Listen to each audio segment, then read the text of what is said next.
बिहार में विधानसभा चुनाव जैसे जैसे नजदीक आ रहे हैं, वैसे वैसे सियासी खींचतान भी तेज हो रही है।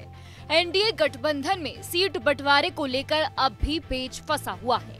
बीजेपी लगातार दावे कर रही है कि उसके गठबंधन में सब कुछ ठीक है, लेकिन जमीनी हकीकत कुछ और ही कहानियां बयां कर रही है।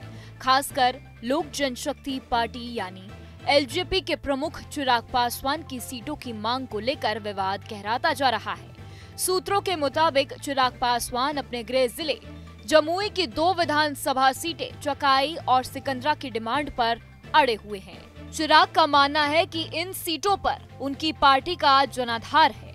उनका तर्क है कि फरवरी 2005 के विधानसभा चुनाव में एलजेपी उम्मीदवारों ने यहां जीत दर्ज की थी।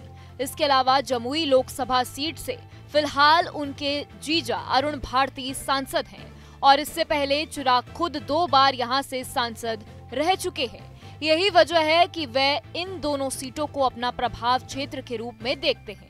हालांकि इन 2 सीटों पर मौजूदा समय में एनडीए के ही सहयोगी नेताओं का दबदबा है। चकाई सीट से फिलहाल निर्दलीय विधायक सुमित कुमार सिंह है, जो सीएम नीतीश कुमार के करीबी माने जाते हैं और बिहार सरकार में मंत्री भी है। वहीं सिकंदरा सीट पर जतन राम मांझी की पार्टी हम के विधायक प्रफुल्ल मांझी हैं। ऐसे में अगर एनडीए इन सीटों को एलजेपी को सौंपता है तो इससे मांझी और नीतीश दोनों नाराज हो सकते हैं। यही वजह है कि सीट शेयरिंग का मसला अब भी अटका हुआ है। 2020 के चुनाव में भी चिराग पासवान की पार्टी ने इन दोनों सीटों पर अच्छा प्रदर्शन नहीं किया था। तब एलजेपी ने अकेले चुनाव लड़ा था और दोनों जगहों पर उनके उम्मीदवारों की जमानत जब्त हो गई थी। बावजूद इसके चिराग का कहना है कि उनका संगठन अब मजबूत हुआ है और वे इन सीटों से बेहतर प्रदर्शन कर सकते हैं। सूत्र बताते हैं कि चिराग पासवान सिर्फ इन 2 सीटों पर ही नहीं बल्कि करीब 10 लो मार्जिन सीटों पर भी अड़े हुए हैं।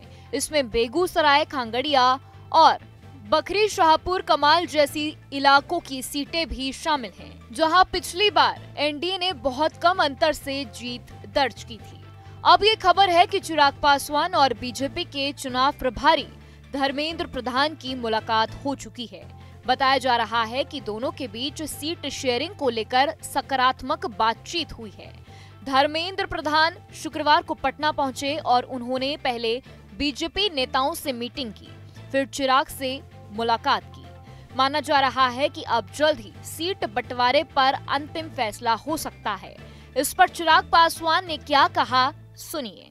सकारात्मक, बहुत ही सकारात्मक रूप से बातचीत हुई है, हो रही है और अभी अंतिम दौर में अब ये बातचीत पहुंच चुकी है। मुझे लगता है जिस घोषणा का इंतजार आप सब कर रहे हैं कि कौन कहां कितनी, हम लोग हर एक माइन्यूट जितने भी डिटेलिंग्स है हर चीज को हम लोग पहले ही डिस्कस कर लेना चाहते हैं, ताकि बाद में गठबंधन के भीतर किसी भी चीज को लेकर, सीटों को लेकर, प्रत्याशियों को लेकर, कहां पे कौन कैसे प्रचार करेगा, कैसे, हर चीज को विस्तार से हम लोग चर्चा करना चाहते हैं, जो कि बहुत अच्छे से हुई है, हो रही है और मुझे लगता है बहुत जल्द आप सबके सामने ख्याल रखा गया। सर, आपका आत्मसम्मान, प्रभु, जहाँ पे मेरे प्रधानमंत्री हैं वहाँ पे कम से कम मुझे अपने सम्मान की चिंता करने की जरूरत नहीं है। वहीं सूत्रों के मुताबिक नित्यानंद राय और चिराग पासवान के बीच भी बातचीत हुई थी, लेकिन उससे पहले मसला नहीं सुलझ सका था। अब धर्मेंद्र प्रधान के दखल से उम्मीद है कि एनडीए में सीट बंटवारे का विवाद जल्द खत्म होगा और चिराग पासवान की डिमांड पर कोई बीच का रास्ता निकल सकता है।